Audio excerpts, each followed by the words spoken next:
Isa sa pinakakontrobersyal at problemadong ilog sa bansa, ang Ilog May Kawayan sa Bulacan.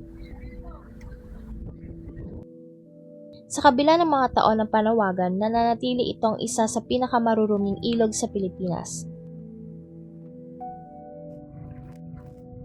Sa aming in-depth report, titingnan natin ang totoong lagay ng ilog, ang mga apektadong residente at kung ano na ang ginagawa ng mga otoridad upang tugunan ang problema.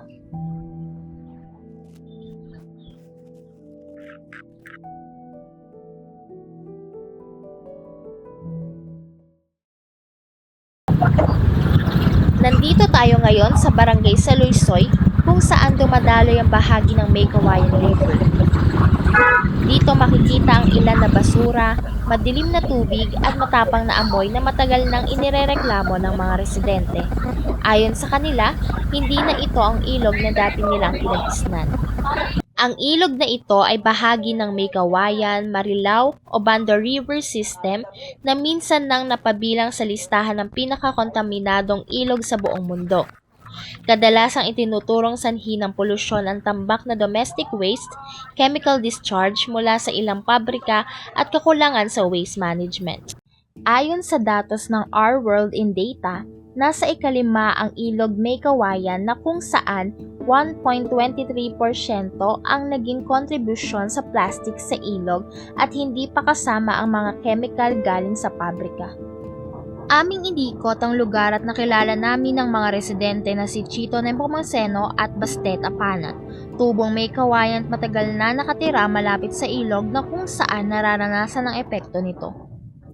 Bago lang ako dito, medyo hindi pa siya masyadong marumi sa basura. Nasa nagkaroon ng mga basura sa ilog, sa mga karatig na bayan din na napupunta na May Kawayan. Ngayon, dati, pag nagbabaha, maraming isdang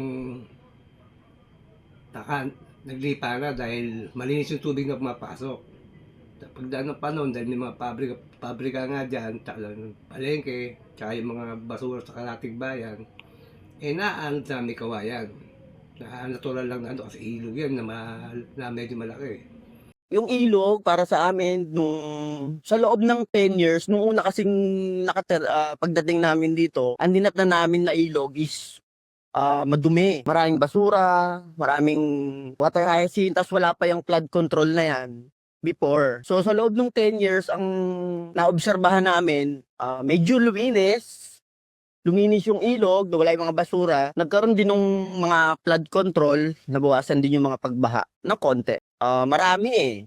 Siguro una na rin yung mga pabrika na wala disiplina, nagtatapon ng mga waste nila sa ilog. Pangalawa, siyempre yung dumi na yung basura rin ng mga tao, residente na nagtatapon sa ilog. Yun yung nakakadagdag polusyon.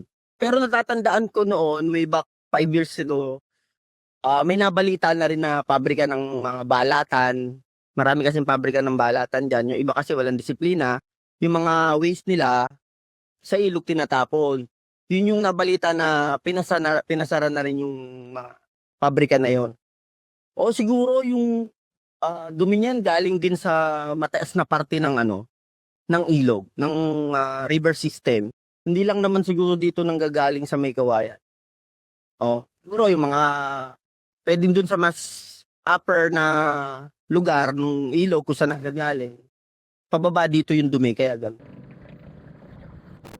Hindi may tatanggi ang naging bahagi nito sa buhay ng mga mamamayan dahil itinuturing nila na ang Pilipinas, isa sa mga polluted waterways dahil sa pag-iiba-iba ng kulay ng tubig na kung saan kilala ang May Kawayan sa mga pabrika katulad ng paggawaan ng mga plastic, heavy metals at balatan.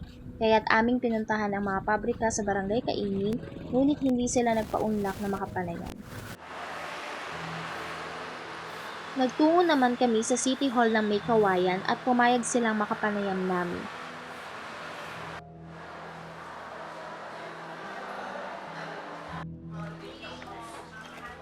Humarap sa amin si Environmental Management Specialist Reiko G. Yamaguchi. Ibinahagi niya ang mga pangunahing kasalukuyang kalagayan ng ilog at ang mga hakbang na ginagawa ng kanilang ahensya para mabawasan ang polusyon. yung mga balat. Kasi nga 'di ba, kilala ang may kawayan sa tawag kay Glen Ledet, ayan, tannery. So, yung mga mostly yung water discharge nila sa ilog yung nagiging problem. Ano problema sa gold refining kay Glen? Walang permit. Water air pollution control device. Ayun, walang pollution control device daw, mostly ang nagiging problema. Though compliant sa ECCCNC, wala namang pollution control device. Hindi po yung nasusolusyonan. Ayun nga, kapag ka nireklamo sila, tapos pinuntahan sila, close yung establishment. Bali kapag may mga complaints, meron joint inspection team ang City of Maykawayan. So, meron doon from Senro, from City Health Office, from City Business Permit and Licensing Office. So, kung City Health Office, yung sanitary. Tapos kapag nagpunta sila doon upon inspection na hindi nga compliant, pwedeng issuehan ng temporary closure or cease and desist order or ipasara talaga yung establishment. Ayun nga, sabi ko kanina regarding sa mitigation, aside doon sa permits na hinihingi ng city, meron din tayong environmental code tsaka 10-year solid waste management plan kung saan dito sa NBI code may hinihingi muna sa mga establishments na requirements before sila ma-issuehan ng permits. And ayun nga, bukod sa requirements ng city, meron din kasi requirements ang national, DNREMB, yung kagaya kanina, CNC, ECC, PTO, at saka water discharge permit. So, kapag compliant ka doon, yun doon pa lang ikaw pwede operate pag kompleto mo.